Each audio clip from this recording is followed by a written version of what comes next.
오늘 말씀의 제목은 능욕받는 것을 기뻐하다입니다.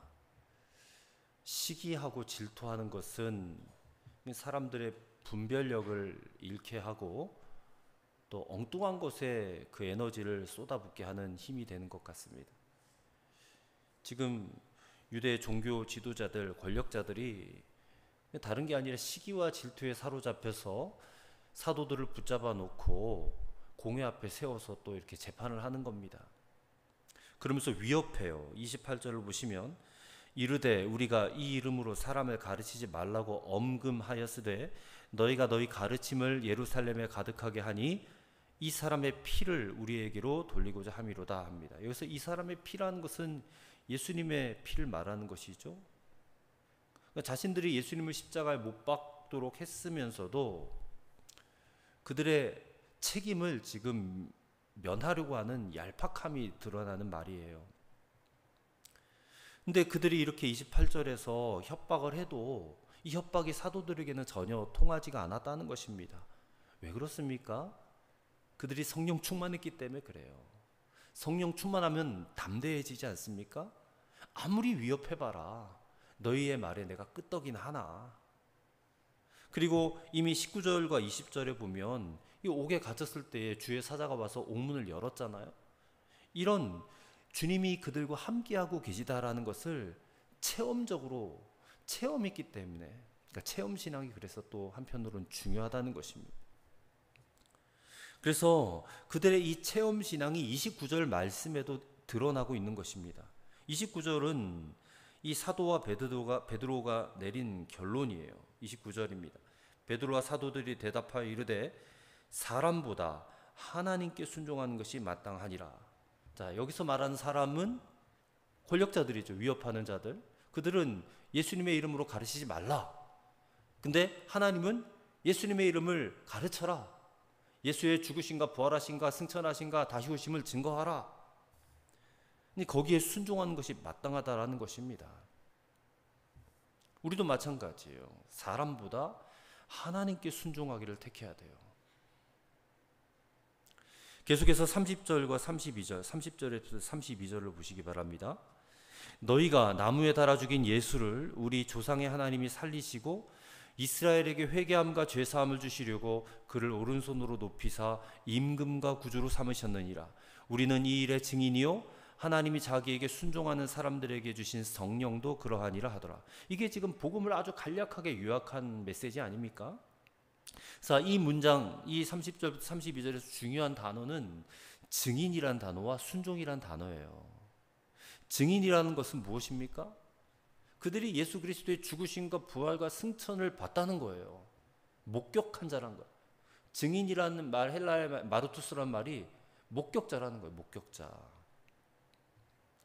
그리고 그 목격한 것에 대해서 자기 목숨을 내어도 아깝지 않을, 거기서 이제 순교자라는 말도 의미가 나와요. 증인이란 말에. 내 목을 걸고서라도 이것은 말하지 않을 수 없다라는 거죠. 그러니까 다시 말해서 이들이 이런 증인이 될 수 있었던 원동력은 바로 예수 그리스도라는 것입니다. 예수 그리스도의 고난과 죽으심과 부활과 승천을 보았다는 거예요. 그리고 그들이 받은 성령도 그러하니라 그랬는데 이 성령은 하나님께서 자기에게 순종하는 사람들에게 주신 것이다 그랬어요. 그러니까 성령은 누구에게 준다는 거예요? 하나님께 순종하는 사람에게 주신다는 거예요. 지금 사도들 보세요. 감옥에 나와서 말씀을 전할 때도 순종했고 또 하나님께 순종하는 것이 마땅하다 그랬고 순종하는 자에게 주시는 성령도 이 일의 증인이라고 말하고 있고요. 그러니까 지금 사도들을 강하게 사로잡고 있는 것이 바로 순종이라는 겁니다. 무엇에 대한 순종입니까? 당연하게 하나님 말씀에 대한 순종이죠. 하나님 말씀은 절대적인 권위를 갖고 있으니까. 그것은 우리도 마찬가지입니다. 하나님의 권위를 약화시키면 안 돼요. 말씀의 권위를 약화시키면 안 돼요. 그 말씀에 대해서는 무조건 복종해야 돼요. 무조건 순종해야 돼요. 내 상황과 형편이 이러하니까 순종하지 않아도 하나님 봐주시겠지 뭐 이렇게 생각하면 안 돼요. 그는 말씀의 권위를 약화시키고 무시하는 거예요. 어떤 형편, 어떤 상황 속에서도 이것이 하나님의 말씀이다, 주의 말씀이다라고 믿는다면, 그것이 믿어진다면 순종이 마땅하다는 것입니다. 자, 이런 베드로와 또 사도들의 반응에 대해서 이 종교 권력자들이 크게 화를 냅니다. 그래서 사도들을 죽이려고 해요. 33절입니다. 그들이 듣고 크게 노하여 사도들을 없이 하고자 할세. 자, 사도들을 죽이려고 했다는 것은 이들 뒤에 누가 있다는 얘기예요? 마귀가 있다는 거예요. 마귀는 도둑질하고 죽이고 멸망시키는 자잖아요. 요한복음 10장에 의하면. 사도들을 왜 죽이려고 합니까? 무슨 죄를 졌다고 죽이려고 해요? 마귀가 크게 분노하는 겁니다. 마귀는 미움의 영이고 살인의 영이에요. 마귀는 예수님의 일을 싫어하고 대적해요. 예수님을 십자가에 못 박는 무리들을 막 선동질했잖아요, 마귀가. 이제는 예수님이 죽으셨다가 다시 살아나셨다라고 하는 이 부활의 메시지를 전하는 사도들을 없애고자 지금 하고 있는 것입니다. 그런데 하나님께서요, 이 위기의 순간에 누구를 등장시키느냐? 가말리엘이라고 하는 율법교사를 등장을 시키는 거예요. 자, 율법교사는 유대인들에게 율법과 또 장로의 유전이라는 게 있어요. 이제 그것을 연구하고 체계화시키고 가르치는 그런 역할을 하는 사람이에요. 당시 바리새인들의 아주 탁월한 지도자예요, 가말리엘이라는 사람이. 그래서 당대에 가장 걸출한 7명의 대스승 가운데 한 사람이었다라고 알려지고 있어요. 자, 그 사도들 당시에 율법 학파가 두 학파가 유명한 학파가 있었대. 하나는 샴마이 학파라고 있었고 또 하나는 힐렐 학파라고 있었대요. 근데 이 힐렐 학파를 이끌던 학자가 이 가말리엘이에요. 그리고 가말리엘은 사도 바울의 선생님이기도 해요. 나중에 사도 바울이 사도행전 22장 3절에서 자신에 대해서 이렇게 고백을 해요. 나는 유대인으로 길리기아 다수에서 났고 이 성에서 자라 가말리엘의 문화에서 우리 조상들의 율법에 엄한 교훈을 받았다. 자신이 가말리아 문화생이라는 거예요. 거기서 배웠다는 거예요. 그리고 34절에 보면 이 사람은 모든 백성에게 존경을 받는 자다 그랬어요. 바리새파들에게만 존경받는 게 아니라 사두개파나 그 누구에게도 다 존경받는 그런 사람, 인품과 인격이 대단한 사람이에요. 그만큼 명망이 높았다는 사람이라는 겁니다. 그래서요, 나중에 이 가말리엘이 죽었을 때에 사람들이 이런 말을 했답니다. 율법의 영광이 떠났고 깨끗함과 거룩함이 죽었다. 엄청난 찬사 아닙니까? 정말 그렇게 슬퍼할 만큼 존경받았던 사람이 가말리엘이라는 사람입니다. 지금 사람들이요, 사도들을 없애버리겠다고 막 흥분이 되어가지고 분노하고 있는데 이 사람들에게 냉정을 되찾도록 해준 사람이 가말리엘이에요.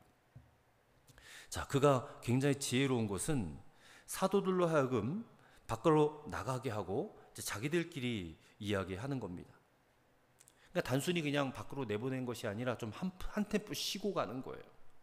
그러면서 중재안을 내놓습니다. 35절 말하되 이스라엘 사람들아 너희가 이 사람들에게 대하여 어떻게 하려는지 조심하라. 그러면서 두 사람의 예를 들어요. 자, 첫 번째 사람은 드다라고 하는 사람이에요. 드다. 36절입니다. 이전에 드다가 일어나 스스로 선전하며 사람이 약 400명이나 따르더니 그가 죽임을 당하며 따르던 모든 사람들이 흩어져 없어졌고 했어요. 이 드다라는 사람은 예수님이 세상에 태어나신 그때 등장했던 사람이었대요. 그리고 자칭 메시아라고 주장했던 사람이랍니다. 근데 갑자기 죽어버렸어요. 그래서 사람들에게 혼란을 주었습니다. 이 사람이 이런 주장을 했대요. 나는 여호수아의 후예다. 나는 여호수아처럼 이 민족, 이 백성을 구할 것이다. 그리고 당신들을 맨발로 요단강을 건너게 해줄 것이다. 여호수아서에 보면 이 요단강을 건너는 장면이 나오지 않습니까? 그런 말을 막 서슴지 않고 했던 사람이 드다라는 사람이에요. 근데 그 사람이 죽으니까 그를 따르던 400명이 그냥 다 흩어져 버렸다. 그런 거예요. 오늘날도 마찬가지예요. 예나 지금이나 이렇게 사람을 주목하는 경향이 있지 않습니까? 이 허황돼 보이는 그런 이단 교주들을 왜 사람들이 따라다닐까? 그들이 허황되게 말하는 그런 이야기들 다 과장된 이야기들인데, 잘못된 이야기들인데 그게 막 그럴듯하게 들리는 거예요. 왜 그게 그럴듯하게 들립니까? 그게 배후에 사탄이 있기 때문에 그래요. 사탄의 역사가 강력하기 때문에. 얼마나 불쌍합니까? 사탄의 그냥 추종자나 노예질을 하고 있으니까 얼마나 불쌍해요. 근데 드다가 죽으니까 흩어져 버렸고, 또 두 번째 예를 든 사람이 유다라는, 이 가룟 유다 뭐 그런 사람이 아니고 또 다른 어떤 유다예요. 이 유다 37절입니다. 그 후 호적할 때에 갈릴리의 유다가 일어나 백성을 꾀어 따르게 하다가 그도 망한즉 따르던 모든 사람들이 흩어졌느니라 했습니다. 자, 구레뇨라는 총독이 있을 때에 그곳 사람들에게 호적하게 했어요. 호적은 왜 하게 하느냐? 세금 걷어들이려고 하는 거예요. 세금 걷어들이려고. 그래서 호적을 하게 하는데, 그때 이 갈릴리 사람 유다가 일어나서 그것을 저지한 거예요. 막아버린 겁니다. 그래서 그가 외친 게 뭐예요? 하나님께만 세금을 바칠 것이지 사람에게 세금을 내지 못한다. 로마 정부에 세금을 내지 못한다 하면서 민족의식을 막 고취시킨 거죠. 그래서 많은 청년들이 그를 추종했다는 것입니다. 근데 로마 정부의 힘을 대적하기는 역부족이었죠. 그래서 갈릴리 유다 역시 잡혀서 죽고 말았다는 거예요. 그래서 따르던 사람들이 또 다 흩어졌다. 자, 가말리엘이 왜 이 드다와 유다를 예를 들어서 얘기를 했을까? 여기 지금 베드로와 사도들 역시 이 드다나 유다와 같은 자들이라면 이 추종자들이 결국엔 다 흩어지고 말 것이다 라는 말이에요. 저들이 하나님이 함께하지 않는 한 이런 모든 지금 추종하는 것들은 아무런 영향력도 끼치지 못할 것이다. 결국에는 모래처럼 다 흩어져 버릴 것이다. 그런 얘기예요. 그래서 이 가말리엘의 말은 사도들을 그냥 풀어준다 해도 이 이스라엘 사회 전체에 어떤 하등의 영향도 없을 것이다 라는 자신감이 깔려있는 말이에요. 그러니까 가말리엘이 이렇게 지금 사도들을 어떻게 보면 변호한 거잖아요. 변호한 것은 지난번에도 언급했듯이 교리적인 측면에서도 이해를 할 수가 있어요. 바리새파잖아요. 바리새인들은 부활을 인정해요. 근데 처음에 사도들을 잡아온 자들은 사두개인들이란 말이에요. 사두개인들은 부활을 인정하지 않아요. 그래서 사두개파와 바리새파가 이게 교리적으로는 굉장히 대립적인 관계에 있었다는 거예요. 경쟁 관계에 있었다는 거예요. 그래서 바리새인인 가말리엘이 지금 부활을 증거하는 이 사도들을 위해서, 저들을 살려주기 위해서 발언했을 가능성도 있어요. 그런데 지금 이 모든 상황은요, 전적으로 하나님의 역사예요. 사도들의 생명을 보호하고 복음을 만방에 선포하게 하시기 위한 하나님의 섭리 때문이라고 우리는 봐야 돼요. 그 일을 위해서 지금 하나님께서 가말리엘을 사용하시는 거예요. 38절과 39절입니다. 가말리엘의 확신을 들어보십시오. 이제 내가 너희에게 말하노니 이 사람들을 상관하지 말고 버려둬라. 이 사상과 이 소행이 사람으로부터 났으면 무너질 것이요 만일 하나님께로부터 났으면 너희가 그들을 무너뜨릴 수 없겠고 도리어 하나님을 대적하는 자가 될까 하노라 그랬어요. 그냥 냅두면 된다. 이게 사람에게서부터 난 거면 무너질 거야. 건드리지 않아도 무너질 거야. 그런데 반대로 하나님께로부터 난 것이면 무너뜨릴 수 없어. 그리고 너희가 하나님을 대적하는 게 돼. 그건 정말 무서운 일 아니야? 이 굉장히 설득력 있는 말 아닙니까? 이 사람들이 하나님에게서부터 났다면 흥할 것이고 하나님에게서 나지 않았다면 자멸하게 될 것이다. 근데 오늘날 결과가 어떻게 됐어요? 사도들이 전한 복음이 엄청나게 흥황했잖아요. 엄청나게 부흥했지 않습니까? 따라서 이 38절 39절의 가말리엘의 말이 틀렸다는 거예요. 틀렸다는 거예요. 그리고 사도들이 옳았다라는 것을 역사가 증명해주고 있다는 것입니다. 자, 어쨌든 그렇게 해서 사도들이 죽지는 않게 되었고 그저 이들을 채찍질해서 말하는 것을 금하고 놓아주었다라고 40절에 기록을 하고 있어요. 뭐 하나님의 뜻이라면 그냥 기다릴 양이면 그냥 놓아줘도 될 법했는데 왜 매질을 해서 놓아줬을까? 이 그냥 풀어줘 버리면 저들이 말하는 것들을 다 인정하는 꼴이 되니까 그냥 놔줄 수는 없는 거예요. 그래서 때려서 놓았다라고 했습니다. 근데 여기서 지금 매질이라는 것이 이게 그렇게 그냥 단순한 매질이 아니에요. 곤장 맞는 매질이 아닙니다. 이건 굉장히 무자비한 채찍질이에요. 우리가 패션 오브 크라이스트 영화에서 봤지만 예수님이 매질을 당하는 장면이 굉장히 적나라하게 묘사가 되는데 그런 매질을 당했어요. 사도들도. 상반신 벗겨놓고 기둥에 손 묶고 그냥 가슴과 어깨 등짝에다가 그냥 무자비하게 채찍질을 하는 겁니다. 근데 신명기 25장 3절을 보면 이 채찍질, 태형에 관한 기록이 있는데요. 뭐라고 기록되어 있냐면 40까지는 때리려니와 그것을 넘기지는 못할지니 만일 그것을 넘겨 과다히 때리면 내가 내 형제로 천히 여김을 받게 할까 하노라 했습니다. 이게 무슨 말이냐면 이 매질은 어디까지나 그 사람의 죄를 체크하기 위해서 때리는 것이지 이 매가 지나치게 되면 그 사람의 인권이 무너진다는 거예요. 그래서 사람으로 대접하는 매의 기준이 39대예요. 40이 넘으면 안 돼요. 그래서 이들도 39대를 때렸을 것입니다. 39대. 사도 바울도 40에 하나 감한 매를 3번 맞았다 그랬어요. 39대의 태형을 3번 맞았다 그랬어요. 거의 뭐 죽을 뻔하다 살았죠. 지금 사도들이 채찍질 당했다는 것은 바로 이런 39대의 매를 맞았다는 것입니다.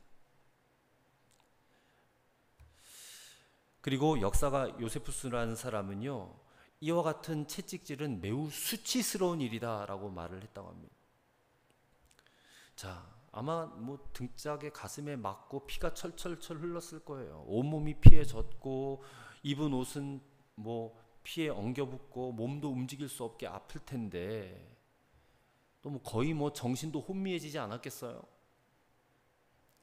자, 이런 지금 고난을 받은 사도들 어떻게 반응했는지 41절을 우리 다 함께 같이 읽어보도록 하겠습니다. 사도들은 그 이름을 위하여 능욕받는 일에 합당한 자로 여기심을 기뻐하면서 공회 앞을 떠나니라. 아멘. 자, 그냥 가만히 생각해 보면요, 정말 정신이 온전하지 않은 것 같아요. 미친 것 같아요. 이렇게 처참하게 맞았는데 기뻐했대요. 능욕받는 것을 기뻐했다는 거예요. 한 대만 맞아도 아픈데 39대를 맞았으니 얼마나 아팠겠습니까? 그런데 기뻐했대요. 왜 기뻐해요? 그 이름을 위하여 능욕받는 일에 합당한 자로 여기심을 기뻐했다 그랬어요. 예수님의 이름 때문에 이렇게 매맞는 것을 기뻐했다는 거예요. 자, 마태복음에 보면 산상수훈 나오잖아요. 그때 예수님 팔복의 말씀을 하시고 마지막에 이런 말씀을 하셨거든요. 마태복음 5장 11절과 12절입니다. 나로 말미암아 너희를 욕하고 박해하고 거짓으로 너희를 거슬러 모든 악한 말을 할 때에는 너희에게 복이 있나니 기뻐하고 즐거워하라. 하늘에서 너희의 상이 큼이라. 너희 전에 있던 선지자들도 이같이 박해하였느니라. 예수님께서 이미 말씀하셨어요. 내 이름으로 너희를 욕하고 너희를 때리고 너희를 죽이려고 하는 그런 자들이 있으면 너희가 복이 있는 자다. 그러니 기뻐하고 즐거워해라. 하늘에서 너희의 상이 크다. 자, 박해받는 것을 기뻐할 수 있는가 과연? 이렇게 한번 비유를 해볼게요. 자, 손흥민 선수가 있어요. 우리가 손흥민이라고 생각해 보십시다. 이 손흥민 선수가 유럽에서 골도 잘 넣고 막 유명해졌잖아요. 그러니까 이제 상대편 선수들이 이 손흥민을 어떻게든 막으려고 악착같이 막 전담 메이커를 두고 이렇게 막지 않습니까? 그러면 손흥민 선수 입장에서는 야, 쟤들이 왜 저렇게 나한테 달려들지? 아, 귀찮아 죽겠네. 이렇게 할 법도 한데 그게 아니라 야, 내가 이렇게 세계적인 선수가 되었구나 라는 것을 저들도 인정해서 그러는 거구나. 그렇게 생각하지 않겠냐는 거예요. 그러니까 상대방으로부터 견제를 당하고 악착같이 이렇게 전담 마크하는 것이 내가 그만큼 실력 있는 자다라는 것을 인정받고 있는 거예요. 인정받고 있는 거. 이거를 오늘 말씀에 그대로 투여를 해보시기 바랍니다. 우리가 만약에 사도들과 같이 예수 이름 때문에 능력을 받고 고난을 당하고 매를 맞았다면, 물론 사도들처럼 39대 매를 맞는 건 아닐지라도 모욕은 당할 수 있잖아요. 그렇죠? 기분이 나쁠 수도 있는 거예요. 무시할 수도 있고 나를. 근데 그게 오직 예수 이름 때문이라면, 내가 예수님을 믿기 때문이라면, 그것 때문에 내가 다른 사람들로부터 미움을 당하고 손해를 보고 심지어 뭐 뺨을 한 대 맞을 수도 있을 거예요. 그렇다면 이게 괴로워하고 낙심할 게 아니라 기뻐하라는 거예요. 기뻐하라. 뿌듯해야 할 일이라는 거예요. 자랑스러워해야 될 일이라는 거예요. 왜요? 비로소 내가 하나님이 인정하시는 사람이 되었구나. 사탄이 두려워하는 사람이 되었구나. 그것 때문에 기뻐하고 감사할 수 있어야 된다는 것입니다. 그런 어떤 핍박이나 고난이 점점 더 강해진다면, 이야, 내 믿음의 수준이 점점 더 성장해 가는구나 라는 그런 의미이기 때문에. 근데 많은 그리스도인들이 예수님 이름 때문에 손해보고 예수님 이름 때문에 미움받는 것을 너무너무 싫어해요. 그래서 밖에 나가서 복음을 좀 전하세요 그러면 막 온몸에 두드러기가 날 정도로 싫어하는 권사님들도 봤어요. 나가서 예수님의 이름을 좀 전하라고 하는데 자기는 그런 얼굴 팔리는 게 너무 싫다는 거예요. 가다 보면 별 이상한 사람들도 만나게 되고, 전도지 주면 전도지 확 찢어버리는 사람들도 있거든요. 막 버리고 가는 사람들도 있고. 그러면 막 내가 무시를 당한 것 같아가지고 굉장히 기분이 나빠요. 근데 그런 일이 있으면 도리어 기뻐하라는 거예요. 기뻐하라. 베드로전서 4장 12절에 이렇게 말을 하고 있습니다. 사랑하는 자들아, 너희를 연단하려고 오는 불시험을 이상한 일 당하는 것 같이 이상히 여기지 말고 오히려 너희가 그리스도의 고난에 참여하는 것으로 즐거워하라 그랬어요. 고난이 있으면 즐거워하고 기뻐하시길 바랍니다. 내가 예수의 사람이 됐다는 증거예요. 길을 제대로 가고 있다는 거거든요. 그래요. 세상은 그렇습니다. 우리가 예수님을 믿고 뭐 내가 목사다, 집사다, 권사다 이렇게 얘기를 하면 사람들이 와 대단하다 이렇게 반응 안 해줍니다. 위아래로 힐끔 보면서 그래? 하면서 무시하는 경향이 있어요. 네, 무시당합니다. 사실상 예수 믿는 것 때문에. 근데 그게 길을 제대로 가고 있는 것이라니까요. 예수님 때문에, 예수 이름 때문에 내가 모욕을 당하고 무시를 당하고 고난을 당하면 당할수록 우리는 예수님을 더 깊이 느끼게 되고 더 감사하게 되어야 정상인 것입니다. 왜요? 세상도 마귀도 인정해주는 사람이 됐다는 거예요. 마귀가 떨 정도의 신앙인이 됐다는 거예요. 그래서 이런 확신이 오늘 우리에게 있다면 그 어떤 고난이 닥쳐와도 우리는 그 앞에 굴복하지 않을 수 있게 될 것입니다. 오히려 그리스도를 위하여 능욕받는 것을 기뻐하게 될 줄로 믿습니다. 자, 42절을 보십시오. 같이 읽겠습니다. 그들이 날마다 성전에 있든지 집에 있든지 예수는 그리스도라고 가르치기와 전도하기를 그치지 아니하니라. 아멘. 보세요. 그들의 지금 전하는 메시지는 굉장히 심플합니다. 예수가 그리스도다. 헬라어 원문에 보면요, 이 부분을 이렇게 해석을 해놨어요. 예수는 바로 그 그리스도다. 예수가 바로 그 그리스도다. 지금까지 이스라엘 백성들이 기다려왔던 그 메시아, 그 그리스도가 바로 예수다라고 전한 것이에요. 예수가 바로 그 그리스도다. 그 그리스도다. 그래서 가르치기와 전도하기를 그치지 않았다라고 했어요. 성전에 있든지 집에 있든지 이것을 전하고 가르쳤대요. 그래서 전했다, 전도했다는 것은 그저 뭐 예수 믿으세요 하고 전도하는 게 아니라 이렇게 제가 하듯이 설교하듯이 선포하는 거예요. 선포하는 거예요. 그리고 가르친다는 것은 말 그대로 가르치는 거잖아요. 티칭이잖아요.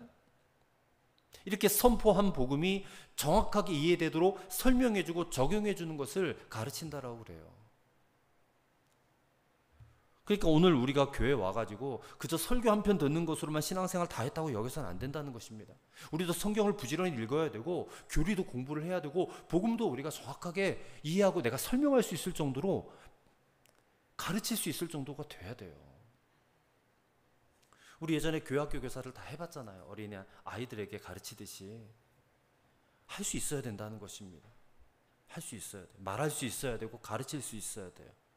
사도들처럼 성전에 있든 집에 있든 예수가 바로 그 그리스도다. 우리가 기다려야 되고 만나야 되고 영접해야 될 바로 그 그리스도다. 바로 그 구원자시다라는 것을 전하고 가르칠 수 있어야 된다는 것입니다. 지금 이들의 에너지가 느껴지세요? 40에 하나 가만 39도의 매를 맞았는데 기쁨이 넘치고 감사가 충만해요. 에너지가 막 넘쳐 흘러요. 활활 타오르고 있어요.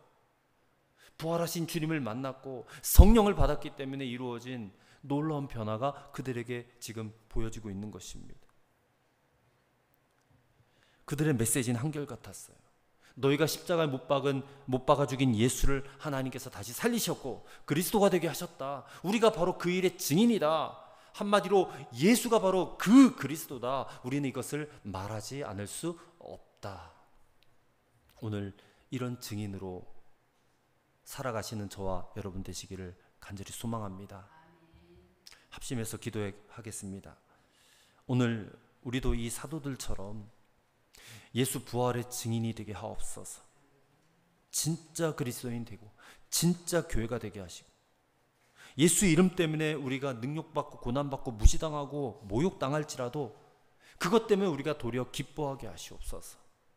오히려 박해가 전혀 없고 편안함의 시대이기 때문에 우리가 더욱더 삶에서 그리스도인의 증인이 될 수 있는 그런 삶을 살게 해달라고 우리 다 함께 합심해서 기도하겠습니다. 하나님 아버지, 오늘 우리가 함께 읽은 이 말씀을 통하여서 하나님, 우리가 사도들처럼 이렇게 40에 하나 감은 매를 맞고도 그들은 기뻐하고 감사하고 또 나아가서 복음 전하기를 그치지 아니하였은 걸 우리가 보았습니다. 예수가 바로 그 그리스도다라고 전하고 가르치기를 쉬지 않고 그들이 했다고 오늘 우리가 말씀을 들었습니다. 하나님, 우리도 예수님의 이름 때문에 능력을 받을 수가 있고 예수님의 이름 때문에 모욕을 당할 수도 있고 예수님의 이름 때문에 무시를 당할 수도 있고 손해를 볼 수도 있습니다. 그러나 그런 일이 우리에게 있을 때 우리가 타협할 것이 아니라 오히려 기뻐하고 감사하게 하옵소서. 하나님, 이 시대가 박해가 없는 시대고 편안함의 시대이기 때문에 우리가 더욱더 그리스도의 증인이 되어야 할 줄로 믿습니다. 하나님, 이 증인의 삶을 포기하지 않게 하옵소서. 놓치지 않게 하옵소서. 이 삶이 얼마나 복된 삶인지 알게 하옵소서. 하늘에서 너희의 상이 큼이라고 예수님 말씀하여 주셨사오니 하나님, 그 말씀을 믿고 오늘 우리의 삶의 자리에서 이 복음을 전파하고 이 복음을 선포하고 이 복음을 사람들에게 알려줄 수 있는 그런 인생을 살게 하여 주옵소서. 우리가 그렇게 살게 하시기 위해서 구원하여 주셨고 교회로 불러주셨고 이 자리에서 말씀을 듣게 하시는 줄로 믿사오니 하나님 아버지, 우리가 그렇게 살 수 있도록 성령이여 우리를 더 용기를 더하여 주시고 힘을 더하여 주시고 아버지, 자신감과 뿌듯함과 또 아버지 하나님, 이 열매 맺는 삶을 아버지 안에 살기에 부족함이 없도록 놀랍도록 역사하여 주시옵소서. 하나님 아버지, 예수님을 전하다가 투옥되고 위협을 당하고 매질을 당하였던 사도들이 오히려 능욕받는 것을 기뻐하였던 것처럼 우리도 그러하게 하옵소서.